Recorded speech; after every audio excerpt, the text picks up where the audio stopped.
مسجد اقصی کی تاریخ 5000 سال سے بھی زیادہ پرانی ہے۔ یہ زمین پر بننے والی دوسری مقدس ترین مسجد ہے اور مسلمانوں کے لیے تیسری اہم ترین مسجد کی حیثیت رکھتی ہے۔ اس مسجد کی بنیاد حضرت ابراہیم علیہ السلام نے رکھی اور حضرت داؤد علیہ السلام نے اس کو تعمیر کروانا شروع کیا، مگر اس کی تعمیر اور تکمیل حضرت سلیمان علیہ السلام کے دور میں جا کر مکمل ہوئی۔ مسجد اقصی فلسطین کے شہر یروشلم میں موجود ہے۔ اس شہر کو بیت المقدس کے نام سے بھی پکارا جاتا ہے۔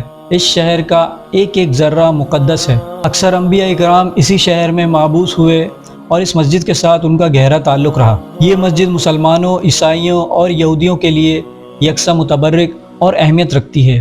مسجد اقصی مسلمانوں کا قبلہ اول بھی ہے اور ہمارے پیارے نبی صلی اللہ علیہ وآلہ وسلم نے 17 ماہ تک اس مسجد کی طرف رخ کر کے نماز ادا کرائی۔ جب آپ صلی اللہ علیہ وآلہ وسلم معراج کے موقع پر آسمان پر تشریف لے گئے تو یہی مقام آپ صلی اللہ علیہ وآلہ وسلم کی پہلی منزل بنا، اور یہ وہ واحد مسجد ہے جس میں ایک وقت میں تمام انبیاء اکرام نے قیام فرمایا اور آپ صلی اللہ علیہ وآلہ وسلم نے تمام انبیاء کی امامت فرمائی، اور یہی وہ مقام ہے جہاں سے براہ راست زمین سے آسمانوں تک کا کنیکشن بنا اور پاکیزگی کی لہریں بھی یہیں سے اٹھتی تھیں۔ مسلمانوں کے لیے معراج کے واقعے کے بعد اس جگہ کی اہمیت کئی گنا بڑھ گئی، کیونکہ اب اسے صرف قبلہ اول ہی نہیں بلکہ نقطہ معراج کی بھی حیثیت حاصل ہو گئی۔ یہاں پر حضرت داؤد علیہ السلام، حضرت سلیمان علیہ السلام اور دوسرے انبیاء اکرام کی قبریں موجود ہیں، اور اسی مسجد میں حضرت مریم علیہ السلام کو جنتی پھل ملتے تھے اور حضرت عیسیٰ علیہ السلام کی پیدائش بھی اسی جگہ ہوئی تھی۔ حضرت سلیمان علیہ السلام کے دور میں اس مسجد کی تعمیر مکمل ہوئی۔ اللہ تعالیٰ نے حضرت سلیمان علیہ السلام کو جنات پر بھی کنٹرول عطا کیا تھا، چنانچہ آپ علیہ السلام نے جنات کی مدد سے اس مسجد کی تعمیر کا کام کروایا، اور تقریباً 1 سال سے زیادہ عرصے میں یہ عمارت بن کر تیار ہوئی، اور یہ عمارت ہیکل سلیمانی کے نام سے مشہور ہوئی۔ ہیکل سلیمانی فن تعمیر کا ایک شاہکار تھا، جس کی لمبائی 90 فٹ، چوڑائی 30 فٹ اور اونچائی 45 فٹ تھی۔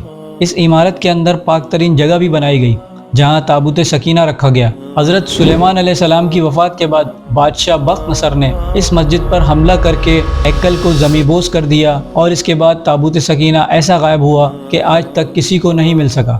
یہ مسجد ایسے ہی کئی سالوں تک زمینبوس رہی، اور 636 عیسوی میں حضرت عمر رضی اللہ تعالی عنہ نے اسے فتح کر کے دوبارہ تعمیر کروایا۔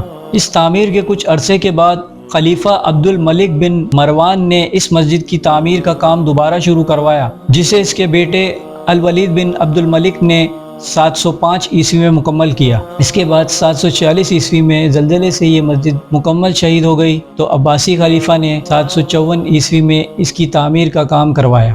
اس کے بعد 1033 عیسوی میں یہ مسجد دوبارہ زلزلے سے شہید ہو گئی، تو 2 سال کے اندر فاطمی دور میں اس کی تعمیر ایک نئے سرے سے کرنا پڑی، اور اس کے بعد 1186 عیسوی میں سلطان صلاح الدین ایوبی نے اس مسجد کی تعمیر و توسیع کا کام اپنے دور حکومت میں کروایا۔ مسجد اقصی یروشلم شہر کے مشرق میں ایک پہاڑی احاطے میں موجود ہے، جسے مسلمان حرم شریف اور یہودی بیت الحم کے نام سے پکارتے ہیں۔ مسجد اقصی کا رقبہ تقریباً 1,46,000 اسکوائر میٹر ہے، جس میں تقریباً 5 لاکھ نمازیوں کی گنجائش موجود ہے۔ مسجد میں 2 بڑے گنبد اور 10 چھوٹے گنبد موجود ہیں۔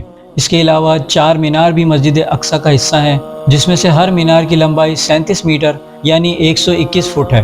مسجد میں اذان کے لیے چاروں طرف خانے موجود ہیں اور برجوں کی تعداد 34 ہے۔ مسجد اقصی کے 10 دروازے ہیں، جن میں سے کئی دروازے آج کے دور میں بند ہیں۔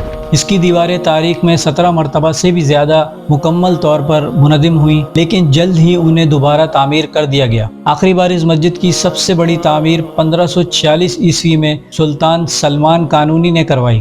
اس مسجد میں کئی گزرگاہیں اور برآمدے بھی موجود ہیں، جن کو مختلف وقتوں میں بادشاہوں اور حکمرانوں نے تعمیر کروایا۔ مسجد اقصی میں 25 سے زیادہ میٹھے پانی کے کنویں موجود ہیں، اور کئی پانی کی سبیلیں اس مسجد کا حصہ ہیں۔ آج جو اس مسجد کی موجودہ شکل ہے، اس کا نقشہ حضرت عمر بن خطاب نے اپنے دور حکومت میں بنوایا تھا۔ قدیم زمانے میں مسجد اقصی میں جلنے والی قندیلوں کی تعداد تقریباً 700 کے قریب تھی۔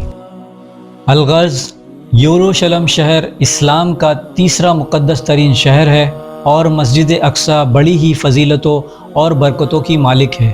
یروشلم شہر کا کردار دنیا کی شروعات سے لے کر اور اس کے اختتام تک انتہائی اہمیت کا حامل ہے۔ اللہ تعالی ہماری اس مسجد کو ہمیشہ ایسے ہی قائم و دائم رکھے اور اس شہر کو کافروں کے شر اور حملوں سے محفوظ رکھے، تاکہ یہ مسجد ایسے ہی مسلمانوں کے لیے رحمتوں اور برکتوں کا گہوارہ بنی رہے۔ دوستو، امید کرتا ہوں میری اس ویڈیو سے آپ کی معلومات میں اضافہ ہوا ہوگا۔ اگر میری ویڈیو آپ کو اچھی لگی ہے تو اس کو لائک کریں اور میرے چینل کو سبسکرائب کریں۔ Thanks for watching this video. اللہ حافظ۔